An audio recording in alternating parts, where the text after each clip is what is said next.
Researchers who take Bigfoot seriously don't take every alleged Bigfoot video seriously.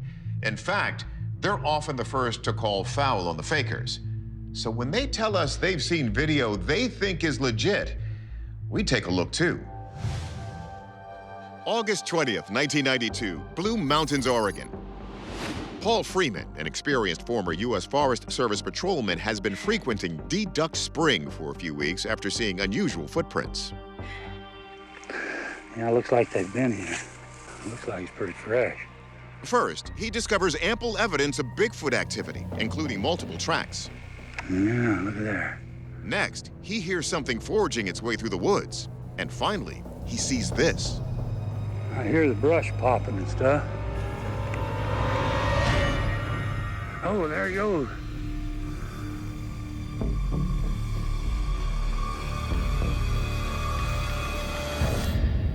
So there's a lot here that Bigfoot hunters find fascinating. One thing is the gait, especially the big strides, right? Big strides, this space through here, and the low swinging arm movement. They say that's not human. Also the detail in the hair. They say it's too natural to be a costume. Paul's son Mike was in the basement the day his dad rushed home with the footage. I kind of ran up the stairs, and here's my dad standing there, and he's covered in sweat and dirt, and he's pale in color, and he's shaking. I always tell people that that's the only time in my entire life that I ever saw my dad scared of anything. Field researcher Cliff Barrickman, a close friend of the Freeman family, is impressed by the research that Paul conducted in the wake of his alleged Sasquatch encounter. Paul had been collecting data on a series of maps for 10 years. Every time a sighting report came in, he would record the location and the date on a large map that was hanging in his basement. The evidence collected by Paul Freeman and his network of researchers in the Blue Mountains has been closely examined by more PhDs and anthropologists than any other data set in all Bigfoot history. But for Barrickman, the Freeman footage speaks for itself, drawing compelling comparisons with the famous Patterson-Gimlin Bigfoot film of 1967. There are a lot of similarities between the Patterson-Gimlin film and the Freeman footage. The subject does resemble the subject in the Patterson-Gimlin film. The head is a little bit lower, the shoulders are higher, which is a very ape-like characteristic. The arms are quite long and they swing quite slowly. I think it's a Bigfoot, but whatever that is, it is quite large and quite massive. In Freeman's Bigfooting career from 1982 to 1997, he found and casted anywhere between 50 and 75 Bigfoot prints in the Blue Mountains, many of which have been examined and verified as genuine by scientists all over the country. To find out if his 1992 sighting is actually a real Bigfoot, we turn to our experts. First, we turn to wildlife biologist Floyd Hayes to rule out any possible animal misidentification. A black bear can be large and black, and it can walk on its two hind legs, but this animal seems to be a fully functional quadruped walking routinely on its hind legs, and bears only walk short distances on their hind legs. This also seems to have a much flatter face than a bear, which has a much more pointed snout. So I don't think that is a bear. I cannot rule this out as being a Bigfoot. Next, we turn to anatomist and anthropologist Dr. Jeff Meldrum, who gained renown early in his career for his work with Paul Freeman's prints. As it walks across, one can't help but be struck by resemblances to the Patterson-Gimlin film. The massiveness of this figure is impressive. This smallish head set low down on the shoulders with massive musculature. Trapezius coming high up on the back of the head is quite apparent. The length of the arms is impressive. As it swings its arm back, the way the sunlight plays across the hair has a very natural appearance, unlike the scattering effect of faux fur. I mean, if this was a hoax, it would require, very skilled knowledge of animal anatomy. It's not only the anatomy of the creature that works for Meldrum, it's the location. It's actually ideal habitat. The evidence that has emerged from this region has been examined by more PhDs than from any other part of the country. The first evidence of skin ridge detail, which all primates have on the palms of their hands and soles of their feet, was evidenced in examples of footprints that come from this habitat. Southeastern Washington has extensive loess deposits. Loess is a very fine glacial sediment. As a result, that very fine textured soil picks up remarkable details in animal tracks. There's a very high likelihood that this is a genuine piece of video evidence of Sasquatch. Our verdict? Possible Bigfoot. In our experts' opinions, this could indeed be a true Sasquatch encounter. And it's important to note there were 2 creatures allegedly seen, even though only one was caught on camera. That seems to indicate there could be more where they came from. So we're going to keep our ears to the ground for further evidence. It's March 2018 in Longyu, China, about 100 miles southwest of Shanghai. Researcher Andrew Kuznetsov is visiting the area to see what some call the 9th wonder of the ancient world. His footage reveals a gigantic cavern with huge pillars supporting a 60 to 100 foot high sloped ceiling. The walls are covered in a series of parallel chiseled lines and symbols, including stone carvings of animals. As soon as I first saw these caves, I thought that they were made by modern machinery. I was overwhelmed because of the giant volume of extracted material. The main mystery of these caves is why they were built, because there is no signs of using them by humans. Journalist Aaron McCarthy says the caves were only recently discovered in 1992 when 4 farmers were trying to drain what legend said was a bottomless lake gifted from the gods. When they drained the first pond, they discovered a huge cavern. They ended up draining a bunch more ponds, and in all, they discovered 24 caverns. But the average size of the caverns is 11,000 square feet, which is 7 times bigger than the average American house. Archaeologists believe these underground grottos were carved by hand more than 2,000 years ago during the Han Dynasty. And what's even more remarkable is that the walls and columns supporting the caves are relatively thin, yet they have remained intact for millennia despite seismic activity in the area.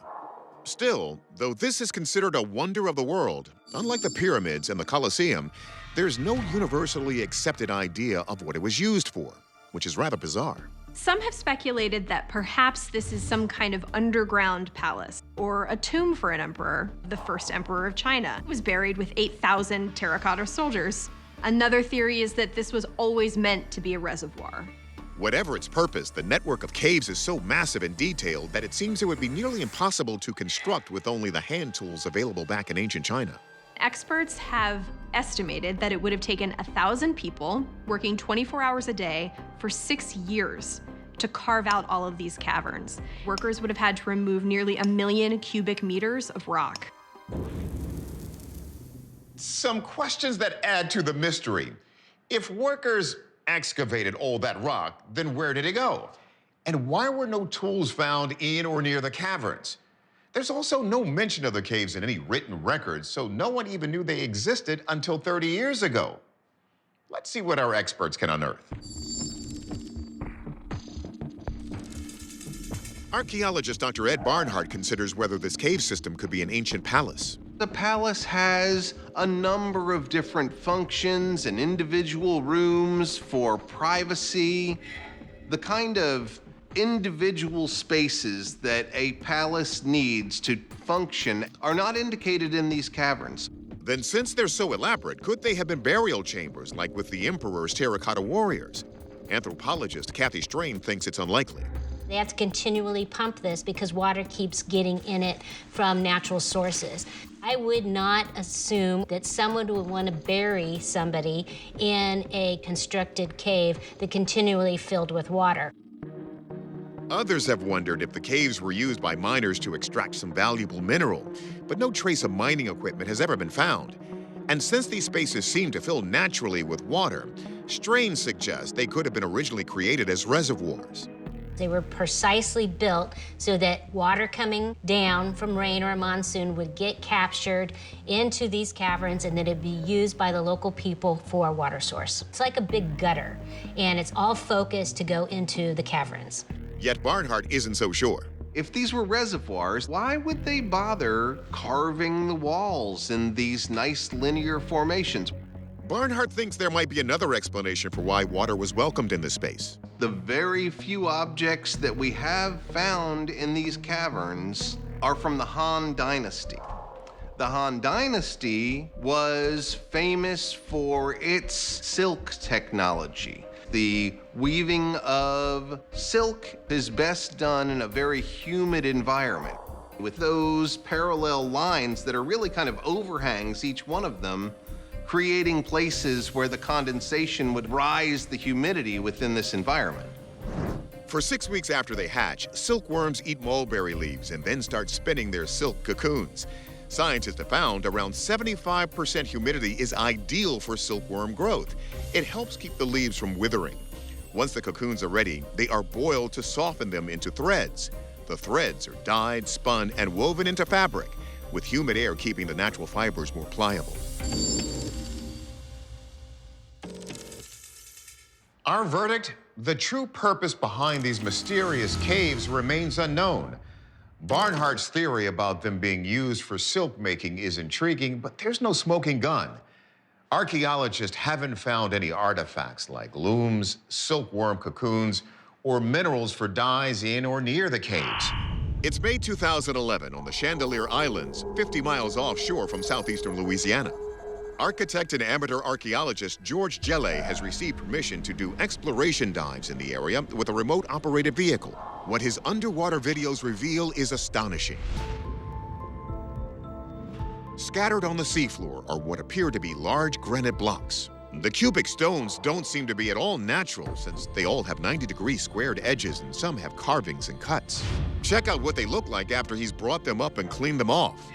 Could they once have been part of a larger structure? George says he's certain this is the site of an ancient lost city that he has named Crescentus. I'm an architect and a contractor, so I do know what buildings look like, even if they're underwater and covered up somewhat with sand. And that's what we have here, an ancient culture that nobody knew was there. George says the location of this submerged civilization first came to him while sleeping one night in the 1960s. I had an incredibly vivid dream. I got up and I sketched it. And the dream was what I call the Star of David diagram. And it showed in that diagram that if you start off at Giza, at the Great Pyramid, there were 6 cities at the same latitude as Giza, and one of them was in Louisiana.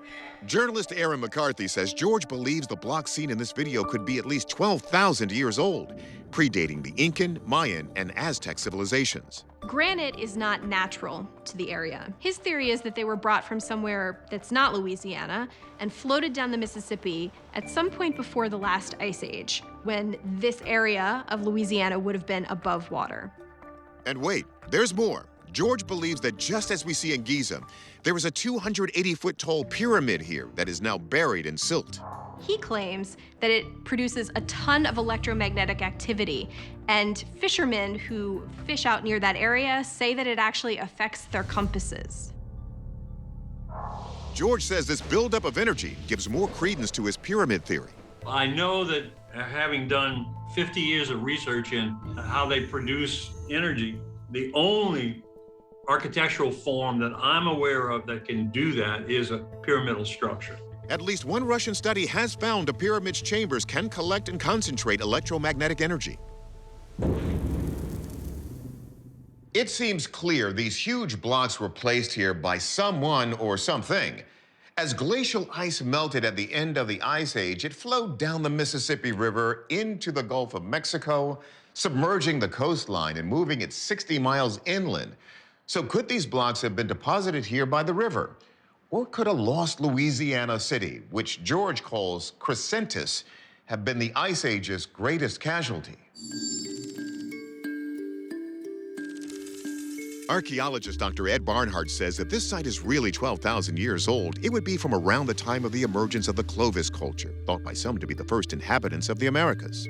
Clovis was not a culture that gathered in large groups of people or in sedentary ways. They were hunter-gatherers. They traveled, and that's how they survived. So if it's unlikely the nomadic Clovis would build a permanent site like Crescentus, what about the humdrum explanation that this is just an artificial reef from more modern times, built as a habitat for marine life? Typically, when we make reefs, we don't make them out of stone. We use things like tires and other lighter material that works just as well for creating natural reefs.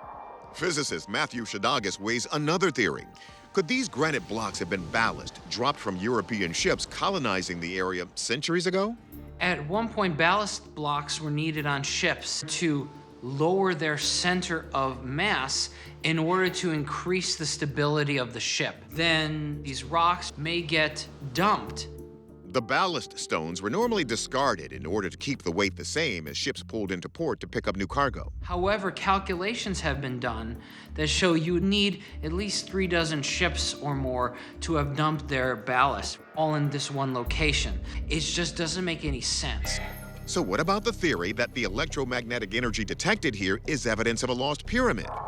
NASA geologist Bob Anderson investigates. If you take a rock that has a magnetic field in it, and you take it out of place and drop it, it still has the magnetic field in it. That magnetic field is frozen in those crystals. So it would not surprise me that if somebody took a magnetometer down there and looked at these rocks, that they would have a very localized magnetic field from somewhere else where the magnetic field is strong. Then could this actually be a lost city? Sea level can change over time, and so I think it makes sense that you may have a city that's farther than where the coast currently ends.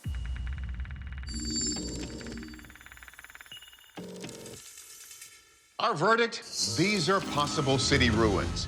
We know these rocks don't belong there, and we don't think it's an artificial reef.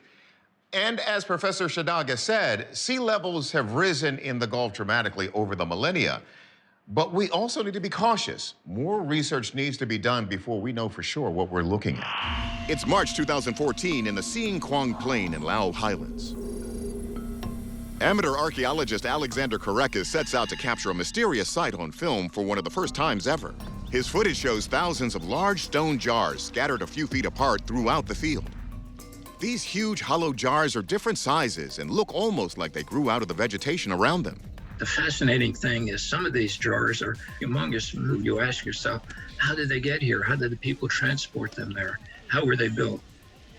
Writer Eric Grunhauser says these stone jars have baffled scientists and locals since French archaeologists first studied them in the 1930s.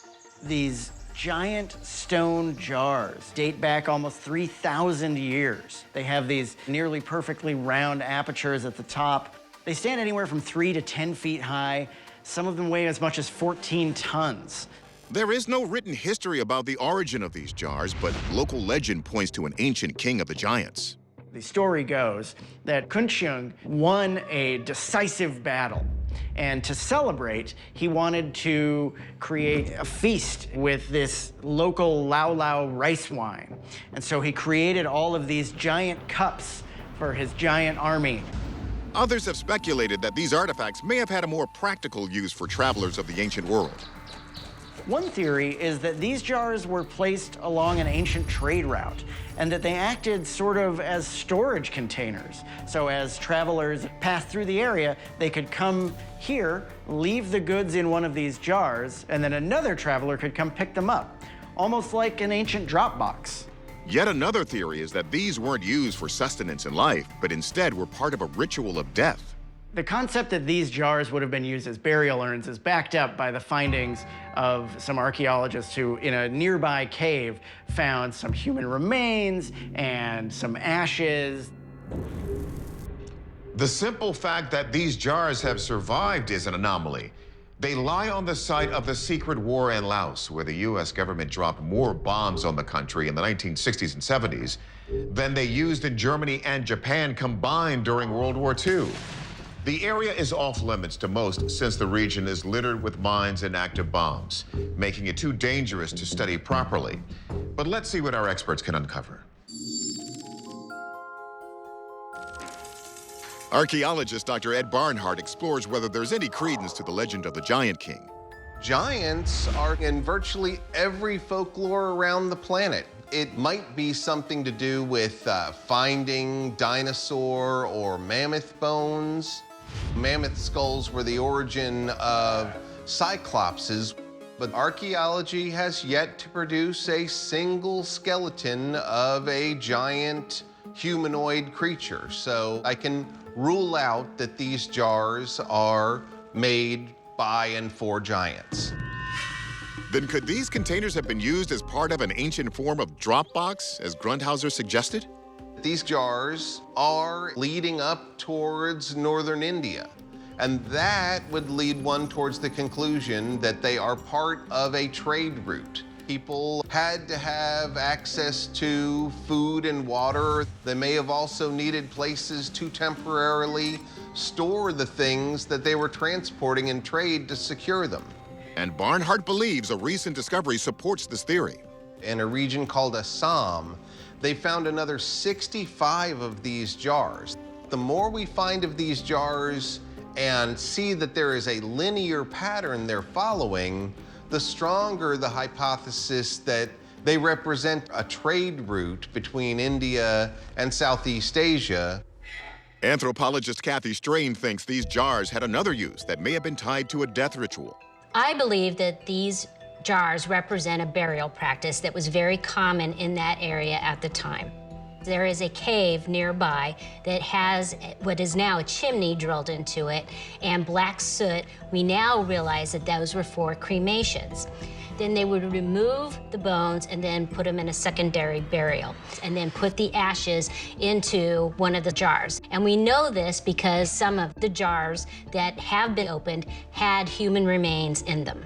But scientists believe the human remains found in the jars were placed there long after the jars were created, so the containers might have been repurposed at some point. Our verdict? We like Barnhart's trade route storage theory. The discovery of those similar jars in India is pretty convincing. We know that ships have traveled back and forth between the Indian subcontinent and Southeast Asia since prehistoric times, carrying spices, aromatic roots, and resins. Still, the lack of written records and the fact that the dangerous landscape inhibits further study means we may never have a definitive answer. Noise-making and fireworks on New Year's Eve are believed to have originated in ancient times when noise and fire were thought to dispel evil spirits and to bring good luck. The Chinese are famous for the invention of fireworks and using them to spectacular effect in their New Year's celebrations. But it was one U.S. city that rang in 2022 with the biggest bang. January 1st, 2022. It's just another cloudy morning in Pittsburgh. But before residents could even start making good on their New Year's resolutions, the emergency services hotline lights up with complaints of homes being shaken and rattled after a loud noise was reported. Let's look at that again. The security footage shows a sleepy morning in someone's backyard when it is suddenly rocked by what sounds like a bomb going off. Pittsburgher Martin Ibeck was tinkering in his garage when he experienced this strange event. What I heard was a rather thunderous boom, and I'd never heard that sound before. When I posted my video to social media, most people really felt that it was probably extraterrestrial. Investigative journalist MJ Benaya says that while some viewers jumped to conclusions about UFOs, many others pointed the finger at our very own Air Force. According to witness testimony, this sound had a radius of about 30 miles, so thousands of people in Pittsburgh heard this sound. With any loud mystery boom sound, people are going to start theorizing as to what caused it. The most common reason is that this was some sort of aircraft breaking the sound barrier or creating what we call a sonic boom. All new aircraft that are being designed ultimately have a sort of bar they have to reach, and that's the current F-22 Raptor. The F-22 can reach speeds of Mach 2.5, which equals to 1,500 miles per hour, and it can reach altitudes nearing 70,000 feet. It's possible that something flew over Pittsburgh that day and broke the sound barrier. Benaya says there's another more mysterious global phenomenon that may help us explain what we're hearing in Pittsburgh. Some people theorize that what we're looking at is a phenomenon known as skyquakes. A skyquake is basically a loud boom sound, and there's some people who believe that it has a supernatural explanation. Check out this still unexplained skyquake from San Diego last year. We don't really know what causes skyquakes, but we do know that people have recorded them. So something is clearly causing these sounds to occur, and that is the big mystery.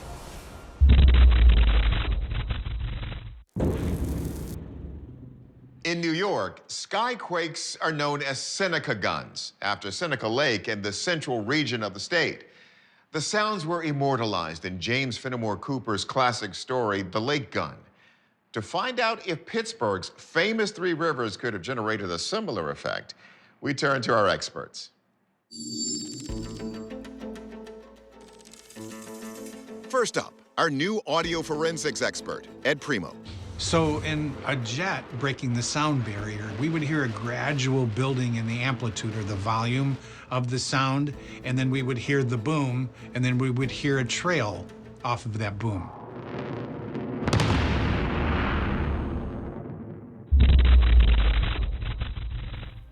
I don't hear that in this sound. So the sound here in question is not a jet breaking the sound barrier.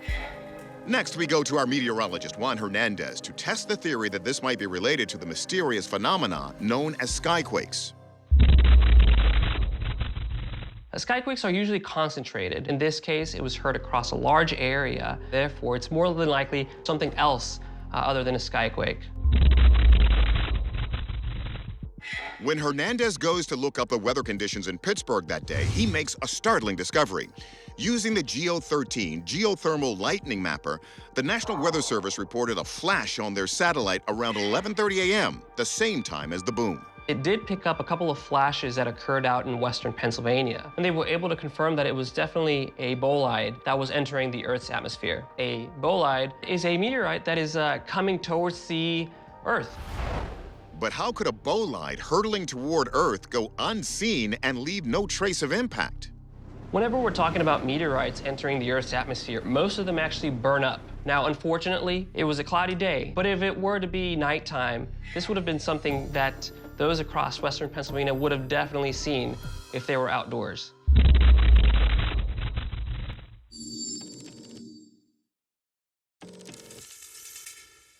So it's a meteorite. Every year, the Earth is hit by about 6,000 of them, large enough to reach the ground. That's about 17 a day. The vast majority fall and go undetected in uninhabited areas. September 30th, 2018. It's a sunny, blue sky day in the suburbs of Indianapolis, Indiana. After purchasing a brand new camera, Scott Hansen steps into his backyard looking for something interesting to photograph and glances up to see the daytime moon. He takes out his camera and points it skyward, but then, zooming in, is shocked to see this. An oval-shaped object appears to be hovering just above the moon. Look closely. You can see it has a bright white outline with a darker interior.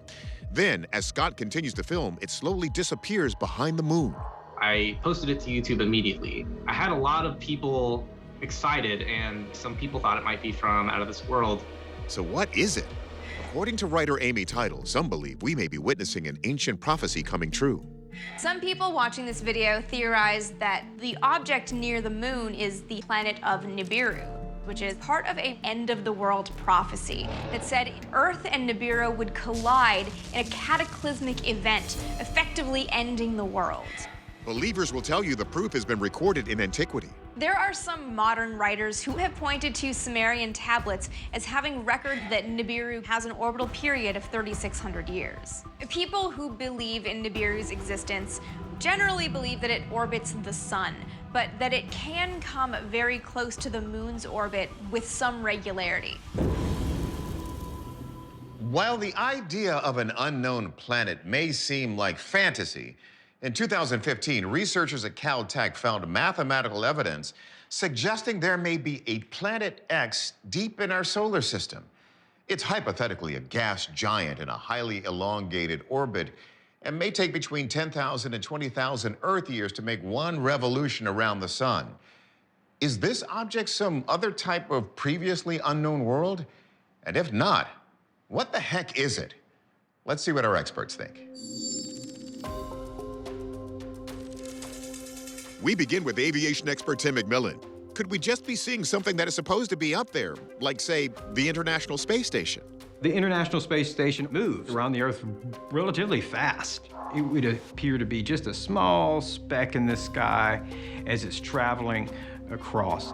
But this appears to be moving behind the moon. So that doesn't make sense. McMillan also points out an important clue, which confirms it can't be any other human-made object. Now, it looks really tiny when we're looking through this viewfinder, but if we were to put this comparatively of how big it would be to the moon, this is huge. In fact, as the moon has a circumference of almost 6,800 miles, this object would have to be about 100 miles across. So McMillan thinks there may be another possibility. That perfect circle that you see here makes me question if we're looking at a artifact of the camera system. Something that's happening with the lens of the actual camera that's filming it. Could this just be a camera defect? We take that question to astrophotographer Andrew McCarthy. I spend my entire life observing celestial objects. This doesn't really seem to be an artifact. That wouldn't make sense because the movement appears to travel behind the moon. If it's not man-made or a camera artifact, could it be a planet? This video was captured in September 30th, 2018.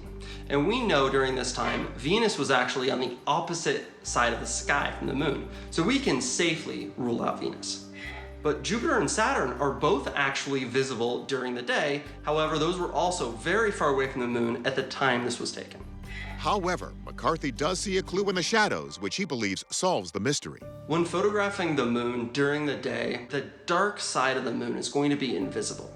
But when you look at this video, you see almost like an increase in saturation right along the terminator line.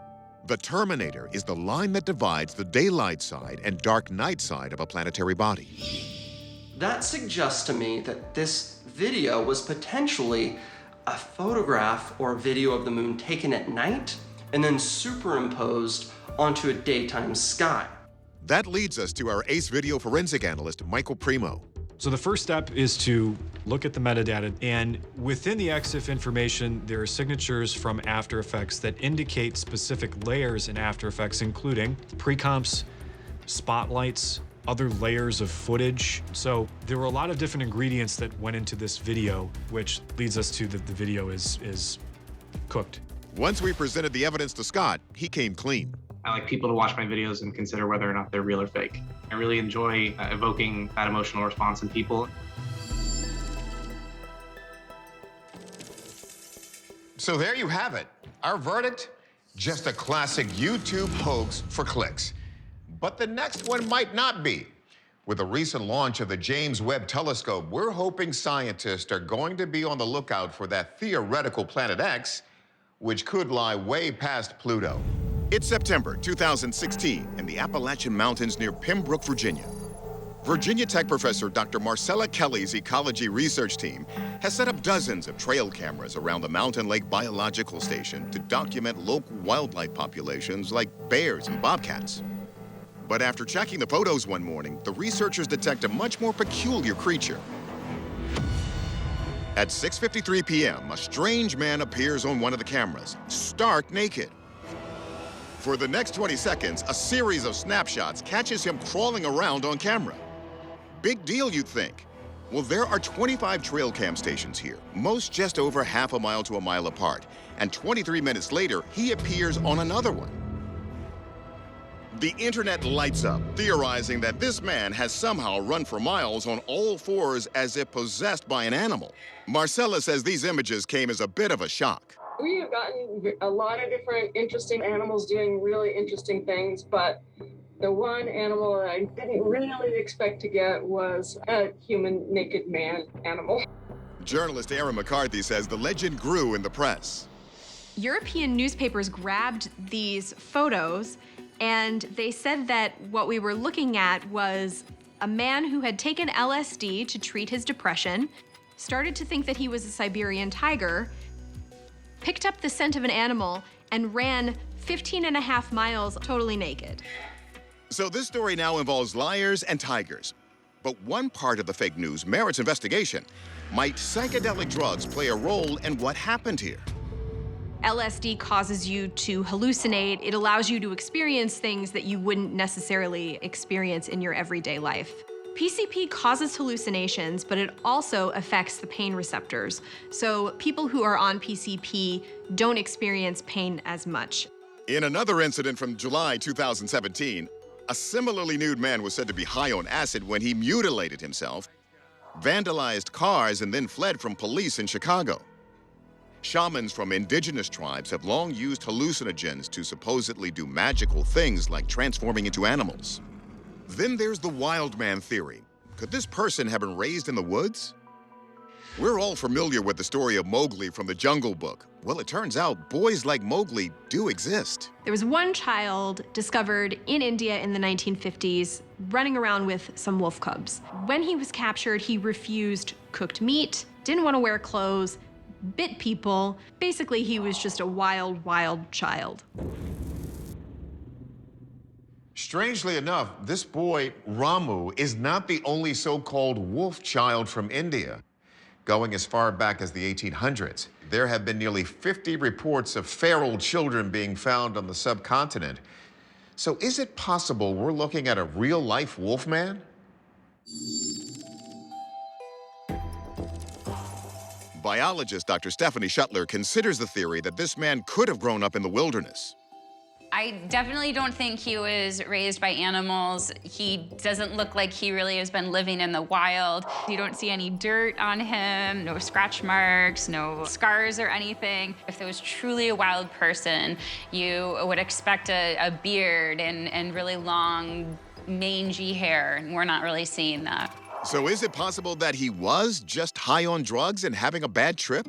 Anthropologist Kathy Strain says it's possible, but that the drugs used in Native American rituals are meant for a more sedate experience. Peyote ritual is very quiet. The experience that they're having is in their bodies and in their dreams and in their souls. They don't usually get up and actually interact or do movement. They certainly wouldn't walk a mile or two during that experience.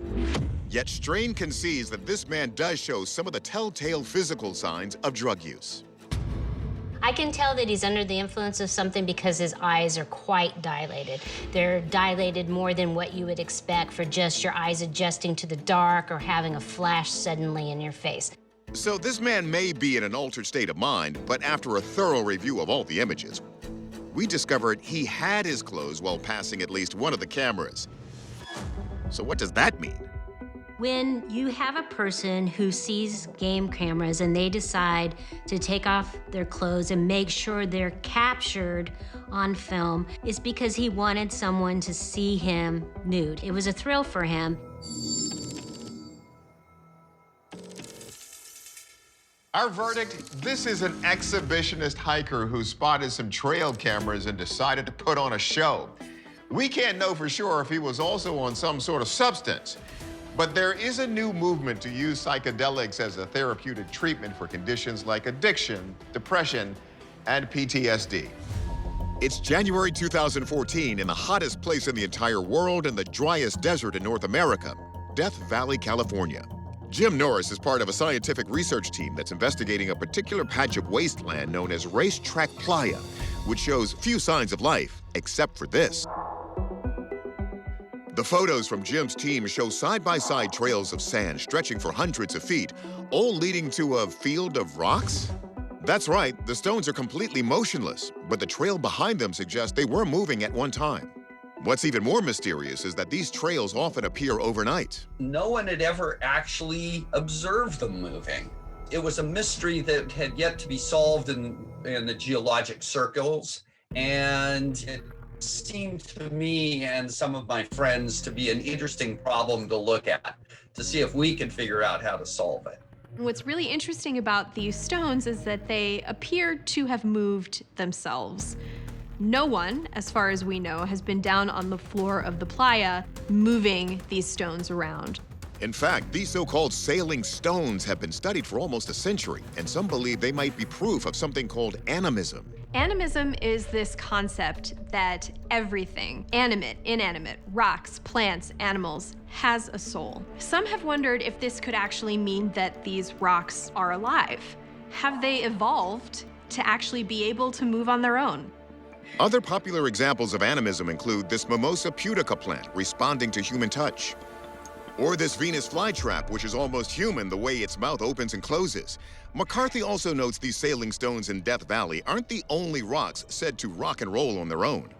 There are stones in Romania, called the Living Stones of Romania, which are more officially known as Trovants. And they actually grow, and some people even believe that they walk and move on their own. Scientists say Trovants grow after heavy rains when the stones actually secrete cement. This is because of a chemical reaction that happens when the minerals in the stones come into contact with large amounts of water. But could our rocks actually be alive and out for an evening stroll? Or is there something more mysterious at play here? Let's turn to our experts to find out. First, NASA geologist Dr. Bob Anderson analyzes whether the sailing stones could be living rocks like in Romania. Living rocks means the rock itself has life in it, that it has bacteria or it has plant-like creatures in their sheer act of growing and moving are moving the rocks. But I do not believe that these rocks are living rocks because it is in a desert area. If these rocks are in a very hot area most of the time, the bacteria would have a hard time to live. But if these stones are not alive, could someone or something just be dragging them across the sand overnight? For a long time, people thought that they're aliens because you don't see any footprints. So they can't be man-made. Also, some of these rocks that are moving are very large. They're 700-800-pound blocks that people could not move. So if the rocks aren't living beings and they're too heavy for humans to move, then could their tracks be caused by extreme weather? We turn to meteorologist Juan Hernandez. We don't see any movement in the summer. It's too hot, it's too dry. The movement that we see with these stones actually occurs mainly in the late winter and into the early spring. Hernandez thinks that observation provides a key clue. He suspects that under certain conditions, the racetrack playa could turn into a slippery, shallow pond with moving sheets of ice. You've got 4 conditions that need to be met for this to actually occur. The first of which is the surface has to be wet. So it had to have rained. The second condition, it has to be cold enough to freeze. The third condition, there has to be partial melting. It has to warm up to maybe the upper 30s, lower 40s. That's when the movement starts to happen. And then it has to be windy to push the rocks across that semi-frozen surface. But can a breeze really move a 700-pound rock? Hernandez explains that the uniqueness of this location may have something to do with it. Death Valley is known for its extreme weather conditions, so it's likely going to take potentially 30, 40, even 50-mile-an-hour winds to blow across Racetrack Playa. It's an interesting theory, but is there data to back it up? That's what Jim's team is for. They developed a cool way to measure the sailing stones. Sailing. We figured out how to design a GPS system that we could embed in a rock that would just sit and wait for the rock to move. And when the rock started to move, it would start recording the change in position. The GPS data lined up with the weather conditions Hernandez described. And further proof? Morris's team even caught one of the rocks moving over time in this time-lapse footage.